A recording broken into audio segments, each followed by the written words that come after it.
to our panel discussion today as part of FIU's celebration of International Education Week, which is, you may know, a national celebration of teaching and learning in an internationalized context.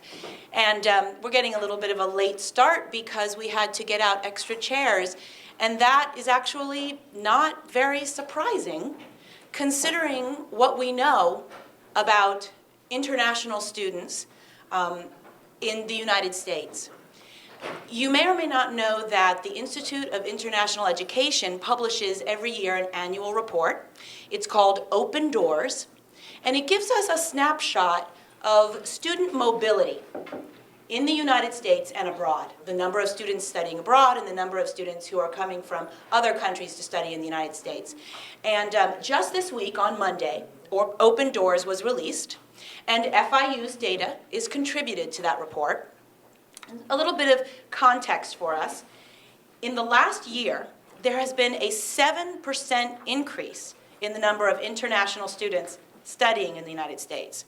That is an all-time high, and it's the second year in a row that there's been an increase in the number of students coming to the U.S. to study. So now we're at, any guesses, how many students from abroad are studying here in the United States?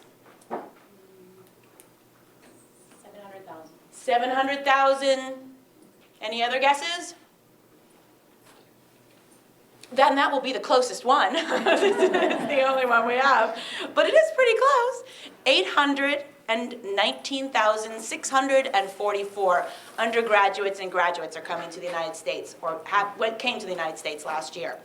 And in terms of the students studying abroad, there has also happily been a 3% increase to 283,000 approximately, and that again is an all-time high. So we have a lot of students going back and forth. Now the growth was mostly driven by students from China and Saudi Arabia coming to the United States. Here at FIU, we have approximately 3,000 students, a little over 3,000 undergraduate and graduate students that are studying here who are coming from another country. And a little over half of those are graduate students. So what we want to do today is talk a little bit about the experience of these students in the classroom. Our student panelists are themselves international students, and many of them came to us. We would like to give a special thanks from the College of Business International Affairs and Projects Department. We really want to thank them, Lisa, for helping us to identify these students and invite these students here. We also have a student here from the International Intercultural Education Program. So we're going to hear a little bit today about what these students are studying. And we're also really pleased to be able to offer the information that we gain from today's panel to faculty and students. Over the long term, we have academic video services here today recording our discussion. So you'll be able to share that with your faculty and with other students if you so desire. That will be on our website, which is goglobal.fiu.edu. So enough about the context and about the situation. Let's get right into the student learning experience. So I'd like to begin by introducing you to our panelists, or have our panelists introduce themselves to you. We're going to have a discussion, and then towards the end, we'll open it up to your questions, because I'm sure there'll be things that you're interested about that we haven't talked about. So let's begin with our first student. Good afternoon, everybody. First of all, thank you for having me here. I was pretty surprised to be called into this panel today. My name is Alejandro Pereda-Shulgin. I'm from Cuban and Russian origins, but most of my life I grew up and lived in Russia. I moved to the United States with my family 4 years ago, and I'm not technically an international student, but my experience in essence is international. I'm pursuing a master's degree in international intercultural education, which Dr. Landorf is the director of that program, and I'm about 1 month from graduating, and I'm very excited about that. Thank you. Hey guys, I'm Shahriyar, and I'm from Pakistan, and I'm an undergrad here. I just came like 3 months ago, so I'm still getting used to some of the things. And I'm doing mechanical engineering here, so I've still got like 4 more years to go. And I did my high school from Karachi. It's like the most southern part of Pakistan. And yeah, I think that's pretty much it. Good afternoon. My name is Bianca Beckerman. I'm originally from Germany, but I was raised in the Dominican Republic, and I came to FIU with a dual degree program in the business college. It's a dual degree between a college in the Dominican Republic and FIU, and I had such a great time, and I loved the experience that I'm now a grad student as well here at FIU. Hello, everybody. Good afternoon. I'm Junhua Ma from China.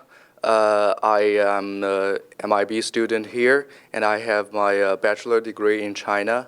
So my experience is from China and American. I really enjoy the learning experience here in the United States because it's so different from the experience I have in China. Hi everyone, I'm Andrea. I'm from Italy. I'm doing my master's here in FIU in International Business. I came here in FIU 3 months ago actually, and I'm really enjoying my experience here in FIU. Good evening. My name is Paula. I'm from Colombia, and as Bianca, I'm a dual degree student. I'm 22 years old, and it has been a cool experience. I'm enjoying this. Fantastic. Okay, let's begin with a very open question. In your home country, how do students learn? How are students expected to take in and digest information?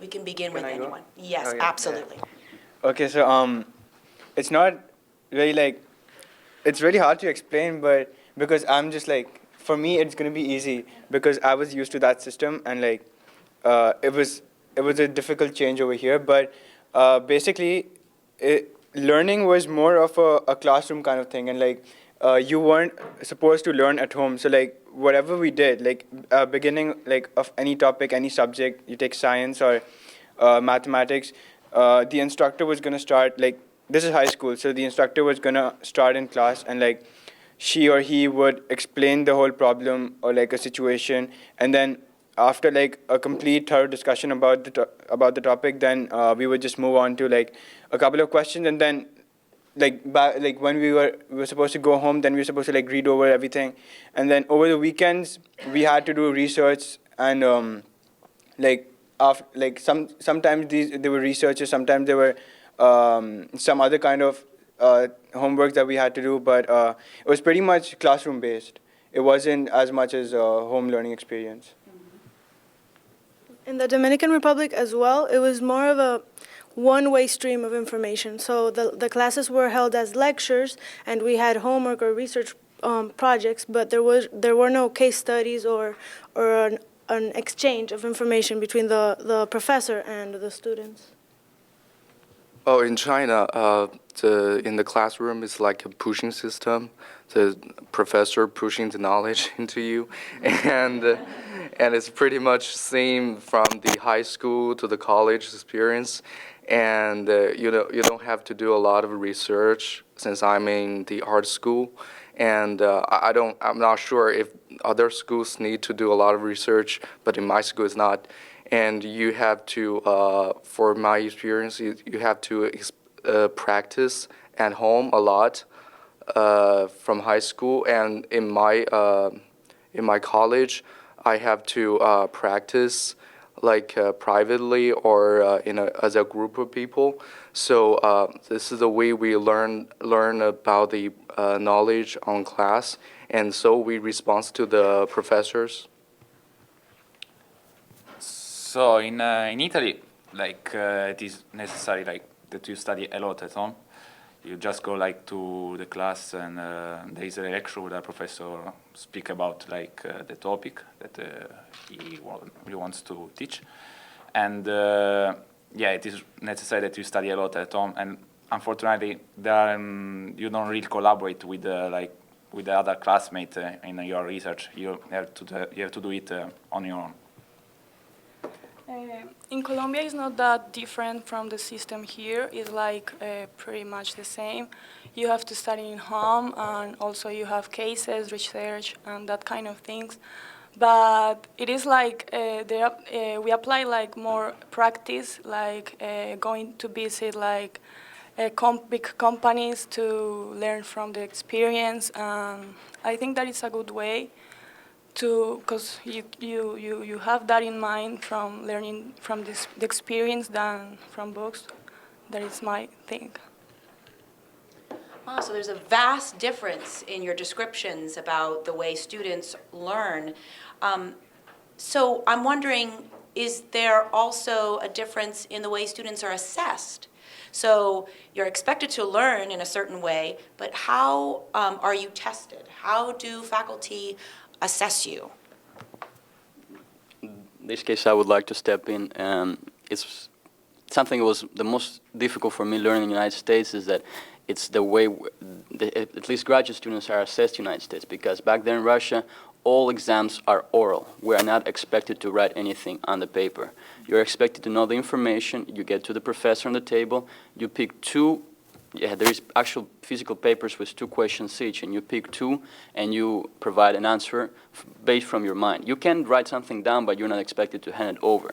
So one of the things, so I grew up to be very good at speaking, especially in my own language. So, and I can defend pretty much an idea like like a lawyer in the court. But my reading skills, I had to improve immensely here in the United States, because we're not used to be reading essays or stuff like, short answers.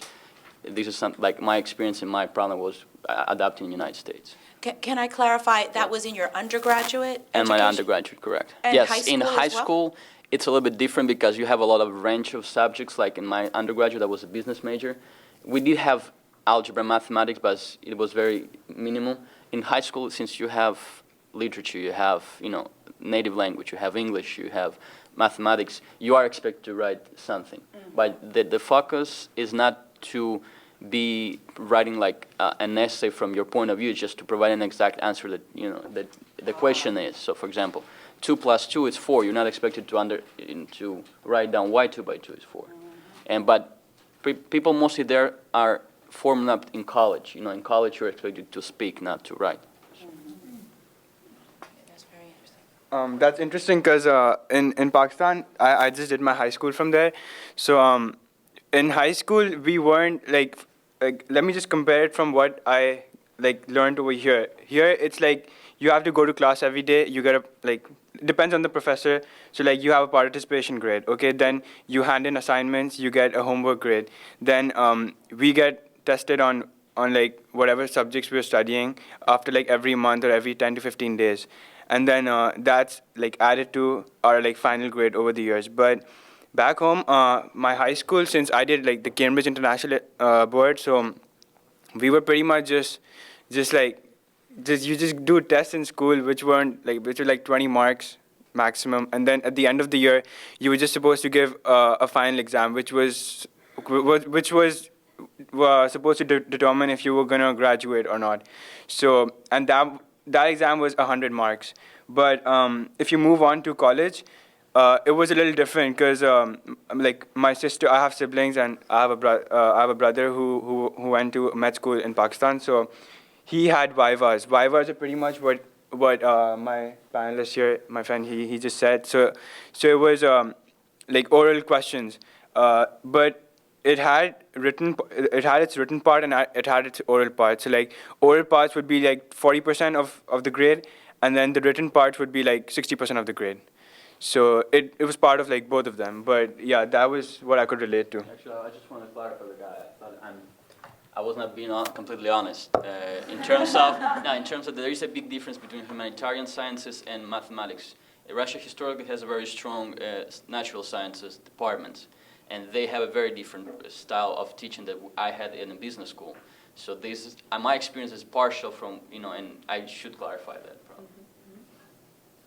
My experience was similar. It was very flat. Midterms, finals. We did have group projects, but they were graded individually. So you were graded for the part in which you participated or what you did. So in essence, it wasn't really group work, and you weren't interacting as closely with your teammates, or actually your assignments weren't cohesive, let's say, between the parts, because you weren't graded the same during for the whole group. So this led to sort of an individual approach to education. It was not collaborative. Well, in my high school, all of the classes were assessed by the final exam, and in the college, it's different. Sometimes you have like you will be assessed in your assignment and the test. So sometimes you will have like a group assignment, but it's very little part, and most of the class in the college were assessed by the final test. Yeah, even in Italy, the most important part of the grade is based on the final exam. That it is like a little bit different from here because here it's very often the final exam is a multiple choice exam. Like in Italy, it doesn't exist. We have like open questions, and like you have to write down a lot. And we don't have a lot of individual assignments, so like the final grade is like based on 90% of the final exam and like 10% on the attendance if you went to class. In Colombia, we don't have high school. We just have like a school, and after the school, you go straight to the university. So there is like a gap between those because the university is like harder. But in the school, we are like evaluate like once a month, something like that. After you see a topic, you are going to be evaluated. So there are a lot of like mini exams kind of thing. And in the university is different because it's like pretty much the same. You have a final exam and you have a midterm, but also you have like another exam. There are 3 exams. And also you have quizzes, research, and the grade is divided like 40% of the grade is the final exam, and the other 60% is divided in research, presentations, quizzes, participation, and that kind of things. Alex, did you want to? Yeah, I think I'm summing up because I think it's very interesting how different it is with the United States because, and what I like about the United States system in particular is about assessment because here if you didn't work in the beginning of the semester, you won't graduate in the semester because you split. You have 15% of the score. It's in quizzes, 15 on something else. Pretty much what my colleague said is that back there, like at least in Russia, at least if you participated in classroom orally, as long as you answer correctly and the last exam, you can finish the course and you can graduate, which sometimes resulted in some people working harder throughout the course and still graduating with the A score, and some people not doing that much during the course, but they were brilliant and they knew the program, and they just came up to the exam and they just gave an A score exam, and this is why I think in this particular sense the American way of assessment is a little bit more effective and honest in comparison with the other one. That's a great segue to my next question. So assessment often carries with it a lot of anxiety and stress, right, oriented with that. And sometimes there's competition. You talked about a lack of collaboration. So if you would talk a little bit about what that's like in your home country's experience in terms of the level of stress, the level of competition, and then if you would give us a little insight into the extent that students might go in order to get the grade. Is there cheating? What sorts of insights can you give us? Anybody? You want to go? Well, in the Dominican Republic, my experience has been very broad with this topic. There is everything. The toughest thing I have ever seen was professors getting gifts at the end of the semester, and you passed, things like that. So it takes away motivation from people like me that attended class with the purpose of learning, actually. So there's a lot of lack of enthusiasm in the class, but it's not like that in every class or every university or for everyone. So it's just exceptions, but it is common, especially through high school and middle school. More in college, not so much, but it still exists. Well, in my college, there's a percentage of students have to fail on a certain course. It has not happened to all courses, but to some course, it have to like 5% or 10% student have to fail.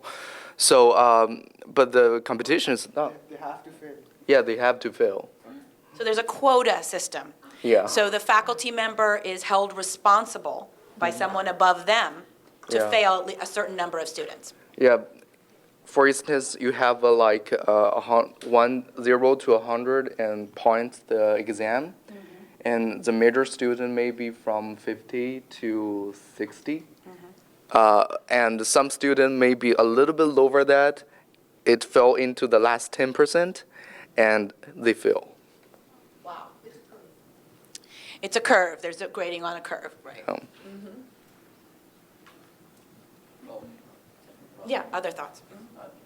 Unfortunately, in this experience particularly, there was, everybody probably knows, with the crash of the Soviet Union, there was a very big turmoil, social and political and economic, and it affected immensely what previously used to be a very honest and very objectable system.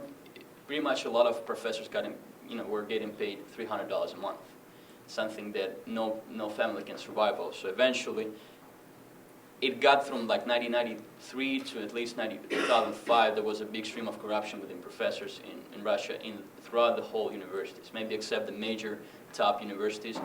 And it's normal, at least at my time, it was normal for people who were not making it find a way to make it through the course with a certain payment or a gift. I personally has never been participated in corruption because it was my personal thing, but I have a lot of my colleagues who did this way. It's not very proud, but it's a reality that we cannot escape of. Now there is a huge, even government-backed up plan, to take away this corruption. Now it's not, professors cannot do this anymore because you pretty much get pushed away from the university. But the truth is that, and I believe it's normal, maybe in all countries who went like the Dominican Republic, who had economic problems that the education has affected this way. I would like to add that globalization and having international agreements between universities is drastically changing this, however, because you need to be accredited, you need to have good students, you have to achieve a certain level to be able to have dual degree programs and other things like that. So universities in the Dominican Republic are working hard to limit this type of corruption because they all want to include study abroad programs and have credits transferred, things like that. So this is pushing for them to be more transparent and clear, especially in the way that professors are managed, etc. In terms of stress that you spoke about, for me it was more like the whole year round I would just slack around, and then at the end of the year I would just like stress a bit because of my final exam, and that was it. But here, like after every month, I have like I don't know, I have this tension that I'm gonna give an exam. So in terms of stress, it was better that way because that was the British way. Like I've always been taught the British way. So even the spelling of color is C-O-L-O-U-R. It's not C-O-L-O-R, which a lot of people make fun about, but that's fine. And this other thing I want to say was the British way is more like for my honors class, I was supposed to write this essay, which was supposed to be like 1,000 words. Okay, so. For me, 1,000 words is not a big deal because since like middle school, I've been writing essays for 400 to 600 words, which is why when I gave my exams before coming here, I wrote a 1,200 word essay like in class in an hour. So it wasn't that big a deal for me. But when I see here like my final exam right now for my ENC 1101 is I have 2 hours and I've got to write 600 words, which is I don't know. I don't think that's stress for me. So like if you're taught that way like since the beginning, then you can manage it. Okay. So I just want to touch upon the fact that we're here in a public university, right? And so you hinted at the ways in which teaching and learning is done, but were you at private schools, public schools? Can you give us a little bit of an insight into what that social context is? Okay, so the school system in Pakistan is a little weird because in the 1970s, everything was privatized because, I don't know, this leader of ours, Bhutto, he privatized everything. So it's a little weird because in the beginning, everything was part of the government, but then in the 1970s, it all became private. So right now, it's like semi-government. So I was in a Catholic school, and I've always been in a Catholic school all my life. So it was semi-government because like they would close the school on government closures and everything. So it's a little, I don't know, it's hard to understand because it's private and it's not private on the other hand. So So there really isn't much of a comparison yeah. to schools here. And what about the kinds of resources that you had in comparison to perhaps your experiences oh, here? resources, if you mean by like labs and like Exactly. yeah. That was almost the same as here, but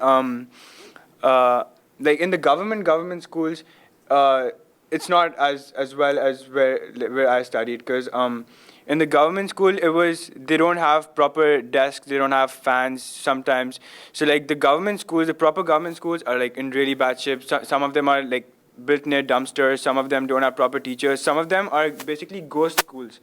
Okay, so ghost schools are places like the province where I live in is called Sindh. Okay, so there are a lot of ghost schools all over Sindh because it's basically a concept of there's a school and there's a proper staff, there's a faculty, there's everything, but there's no one there.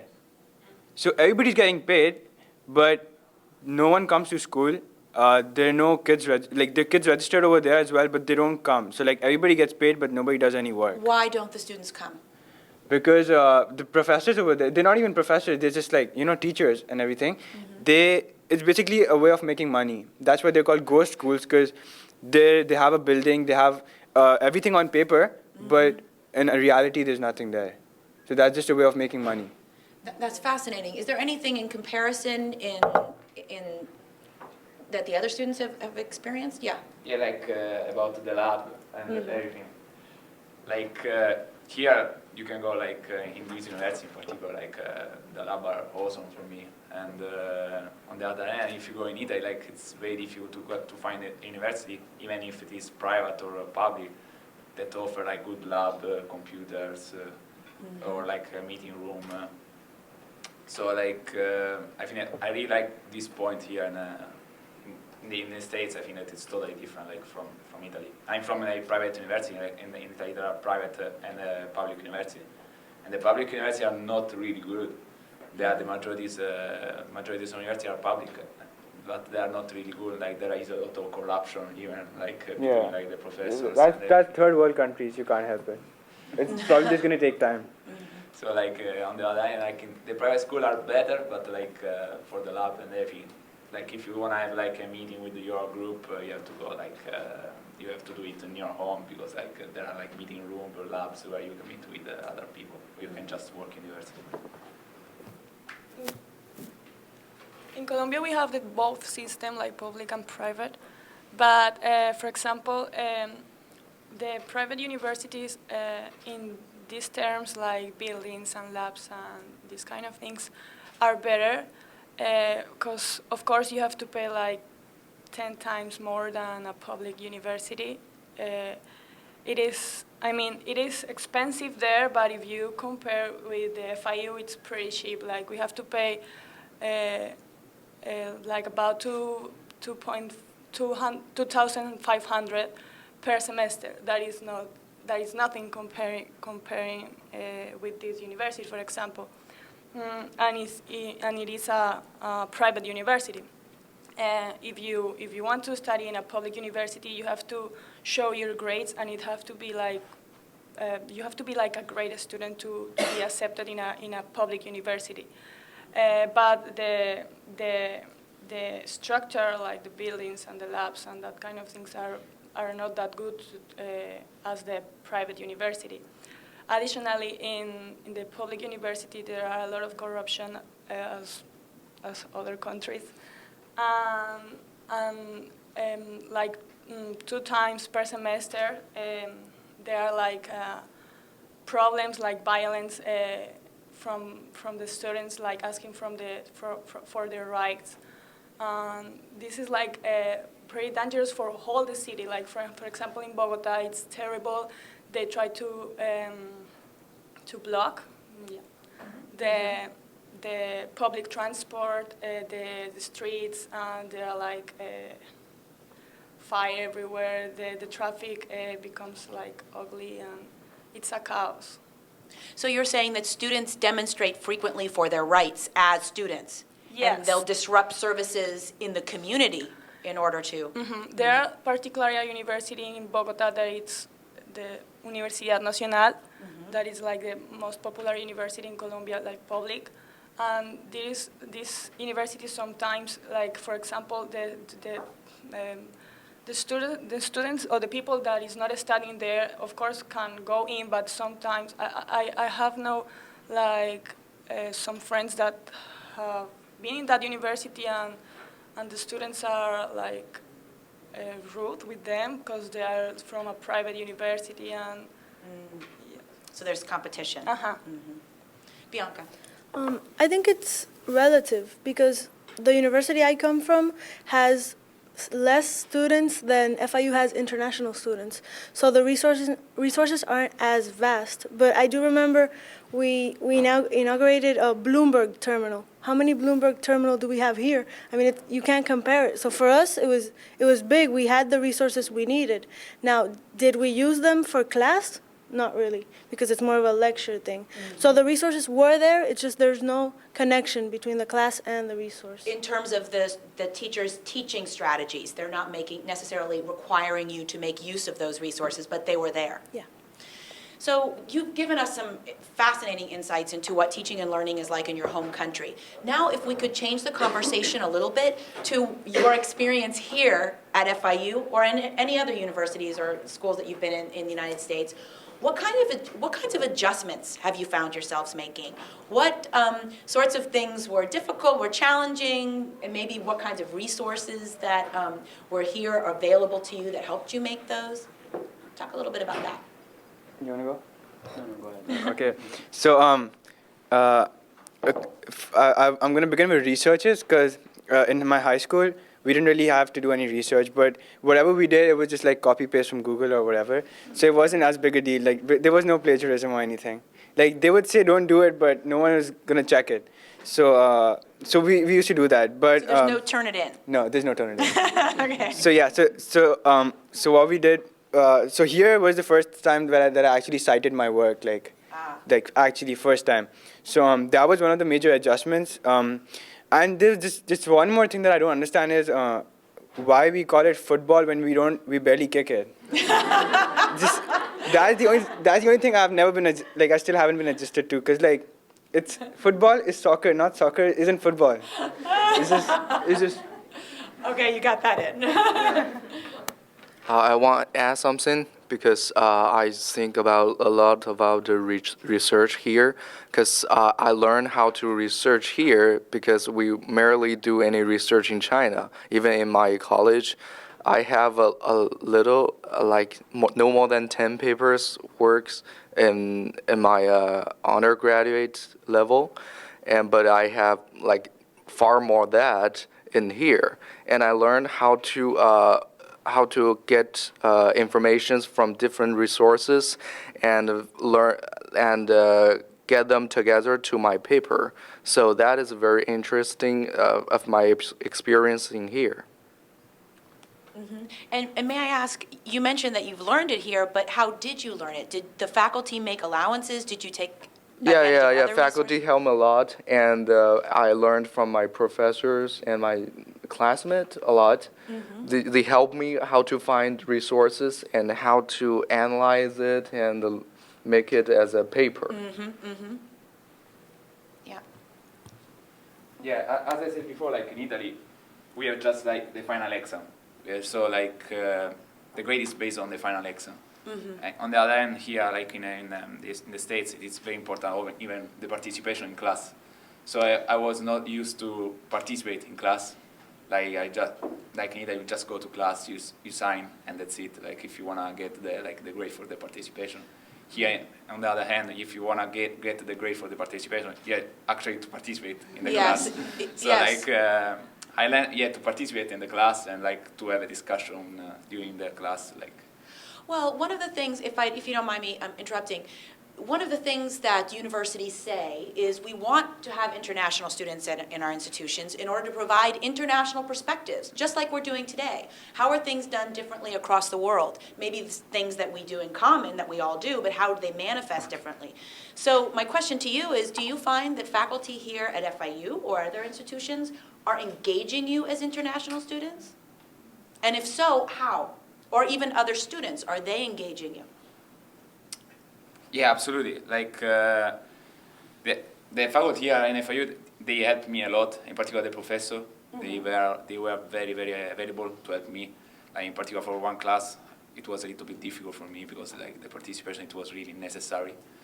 And like so, I went to speak with the professor. I told him like that I had some difficulties at the beginning, and he told me like take your time, and I'm gonna help you to participate and everything. And he gave me some important, useful suggestions. And I think that now I improve my participation in the class. Yeah. I think it's very engaging because in classes where it's lecture-based, you get the exchange from international students in your group work. But there's also other classes where it happens in class. There's a lot of discussion, panels, debates, things like that. So we get to exchange ideas, and I've been amazed by the things I've heard from other countries because my MBA program is about 70 or 80% international students. So there's a lot of variations between what I thought was okay all over the world and what actually happens. And I think professors here at FIU, they do a great job making the classes memorable. I remember taking a legal environment class, and we've been talking about Miranda rights for like 3 weeks, and suddenly the professor gets arrested in class, and we're like, it turned out to be a joke, but when he comes back and he's like, what went wrong? Nobody knew the answers. He's like, no, they didn't read me my Miranda rights. So now I always remember that. Obviously, I don't want to be arrested, but I actually remember that class. I see the professor on campus, and I want to say hello, share. They want to know what's going on with me, my advancement, things like that. And professors here have office hours. People take that for granted. I didn't know what office hours were when I got here. I mean, that is awesome. You can go speak with them, and they'll help you out where you're having issues. So it's something that many students take for granted, but we didn't have that at home. Professors didn't have offices, nor time availability for students. So before we open it up to questions, which we're going to do in a moment, one last question for you. If there was one thing that you would like FIU faculty, students, or even our community members to know about international students, one thing maybe you'd like us to improve, anything, what would that be? Football. we could have predicted that one. I actually think that the best favor probably is professors at FIU could do to international students, actually not treat them as international students. Because one of my hardest things is that I had to learn to be independent and do my own thing in the United States. Because back there, we have a very patrimonial style of studying. You know, everything is designed for us. We absorb the program. We don't choose the classes. We don't choose where we graduate. We don't choose, you know, what semester I do what subject. Here I'm forced to apply for university by my own through the internet without knowing anybody in school. I receive an email back saying, okay, you're accepted. It's okay. And then I have to, by my own, choose the class. You know, if I want to, I contact the advisor, but nobody contacts me. So what I think is, it's a hard school, but I believe it's a good way because it will, in a very quick manner, adjust international student to United States. Of course, there should be some safety points when there should be advisors available if the international student wants to go and talk to them. But I think the best thing about United States is if people choose to come here and study here is because they want to learn about this, let's say, individualistic, you know, entrepreneurial culture. When you have to push forward, if not, you won't get anywhere. So this is kind of my insight to the whole thing. Other thoughts? I think FIU has a lot of other social resources like fraternities or honor societies, things like that, that we aren't used to have in other countries. So we're not exposed to this when we get here. We know everything about immigration, what we're supposed to do, but we don't know that there's a, chess club that I want to join. So for some students, we learn about that towards the end of our career, and then we don't get the chance to experience the American college. So that's something I would include more towards the orientation part of when international students arrive, so that they can have a vast idea of all the resources that the college or the university offers, instead of only the academic ones. Any other thoughts? Can I say something? I think that's what you just said. It's pretty much improved by them because I had my orientation like 3 months ago, and like I know all about this. Like our orientation, they told us about everything, all these intramural activities, everything. So that's pretty much improved. Yeah. It might be also different because you came in as a graduate student, right, Yeah. Bianca? And an undergraduate orientation is slightly different. But the graduate orientation could take a cue from undergraduate. Anything else before we open it up to questions? Okay, then we would like to hear from our audience. What haven't we talked about? What are you curious about? Besides, it could be also soccer. Okay, we have someone over here. I'm going to bring this over to you. If you wouldn't mind standing and saying your name. My name is Daniel Nicholas. What up? I'm just curious. I notice a lot of international students have great pride in their countries and where they come from, and actually going back to their countries to develop economically, help their provinces or villages where they're from. I'm curious to know if any of you have any intentions of going back to your country, maybe on a frequent basis, or moving back permanently to use your skills and expertise that you learned here. That's a great question, because there are a lot of myths about, in terms of immigration in the United States, about folks coming here just because they want to stay here. Is that the case for you? I'll just be honest. So Yes, please do. who doesn't want to live in US? Okay, everybody does, right? But I think all of us, all international students, they have a part of home in them which they don't want to forget. And like if you come here and like you, for example, someone stays here, like an international student come here, he stays here or she stays here, they have kids here. The kids are American citizens, right? So the concept of home or the tradition or the values that they're gonna have here is not what you're gonna get back home. So for me, like although it's very tempting to like just stay here and stuff, but for me, I would want to go back because I want to be part of my people. Like I don't want to forget my values and where I come from, and like what you said about like going back and like developing, like helping out our country. Like for my country's a third world nation, right? So in 2010 and 2011, there were a series of massive floods in all over Pakistan, and I actually I traveled 600 miles with 2 trucks that me and my brother organized, and like we had help from the community, like everybody pitched in, someone gave in rice, and like we had we got money, we organized these trucks, we made everything into packets of like energy drinks and like milk and like water for kids and juices, and we took them all the way there and we gave them to them, and it was the most amazing experience of my life because those guys were living there.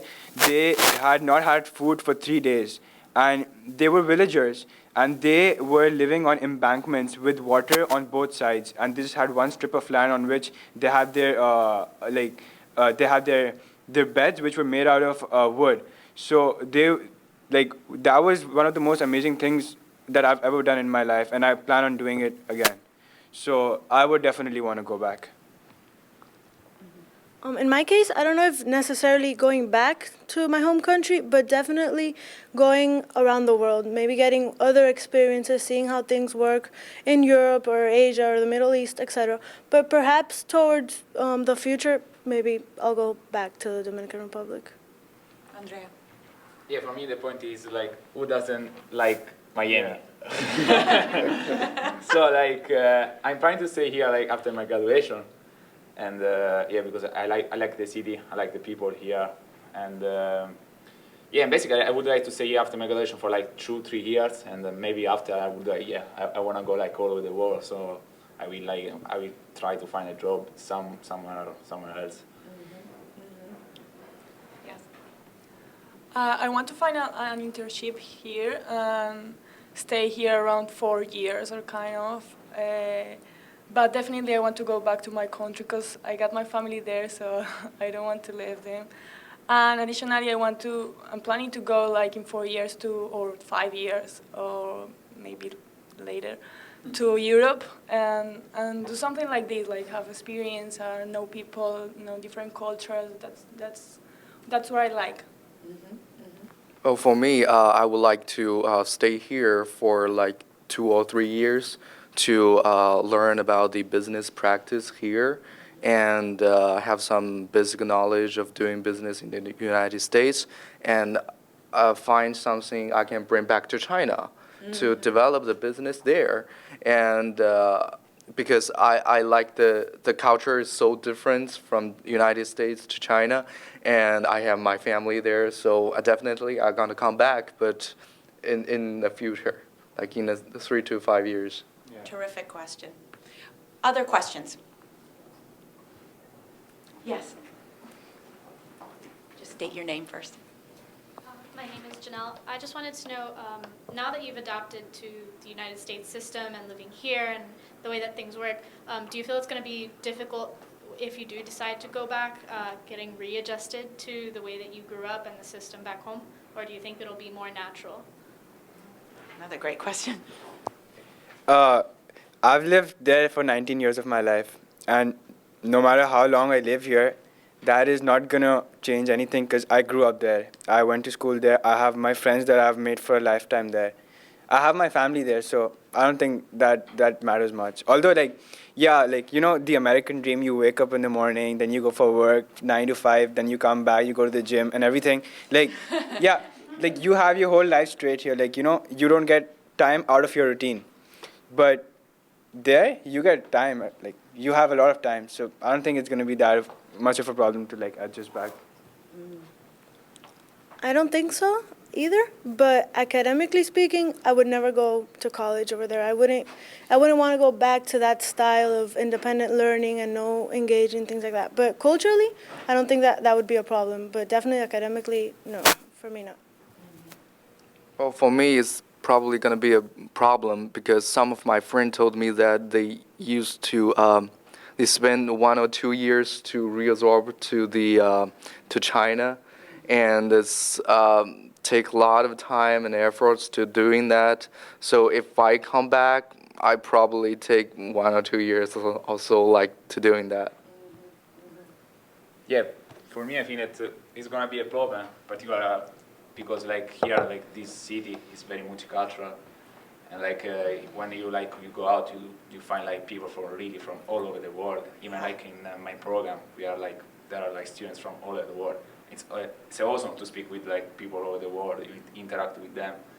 The other time, if you go back in Italy, you know, there's just like Italians, like so, like it's good. It's good. We like Italians. Yeah, absolutely. But like maybe they don't understand you. They don't understand like your experience. Yeah. So like, for example, I went to Scotland. I was actually a student in Scotland. So I had like, I had friends from all over the world, like even, not like here, but like, it was like quite multicultural. When I went back in Italy, for me it has been like a problem, like to go back in Italy. So you've had that experience of going back afterwards. Yeah. And for this reason I decided to go back out again. go abroad again, you know, after 1 year. That's fascinating. I think we have time for one last question from our audience. Any other questions? Oh, you're going to think of them afterwards. Oh, Lisa. Yeah.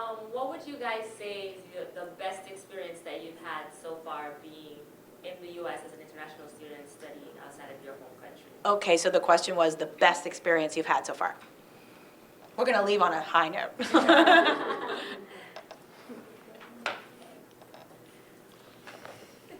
Football. Why football? But it was in a football stadium. You know, the homecoming concert, like, that was my first one. The Zed and J. Cole, yeah, that was my first, like, concert, like, that concert ever. So, yeah, that was the best one, I think. Cool. Yeah. I believe for me personally, it's the whole experience, and I kind of want to share with my guys that, you know, why when you move somewhere else, I think the actual fact of you're just living in a different culture, absorbing the values, absorbing the information, the language, I'm fascinated by English language. by the things you can say in it. And the same thing, I'm fascinated by any other language. And I think the whole just experience living in the United States and experiencing that academic culture and understanding things from in a different perspective, in a different language, changes you forever for the rest of your life. You're not going to be the same you were before you came somewhere else. This is why, for example, in my program, we talk a lot about study abroad programs, but not the short 1 week thing, but the comprehensive, cultural involved study abroad programs, because it changes the way you are, in not always the way you expected yourself to be, but it does give you a huge influence. So I believe for everybody of us here is that this experience, for me in my own way, for them in their own way, it changes our life completely for the rest of our lives. And I would think it's always going to be the positive note. We would really like to thank each and every one of you for coming and talking to us today. We learned a lot from you. Absolutely. And I'm sure we'll continue the conversation after we kind of break down. But thank you so much for coming today. Thanks. Thank you for Thank having you, me. guys.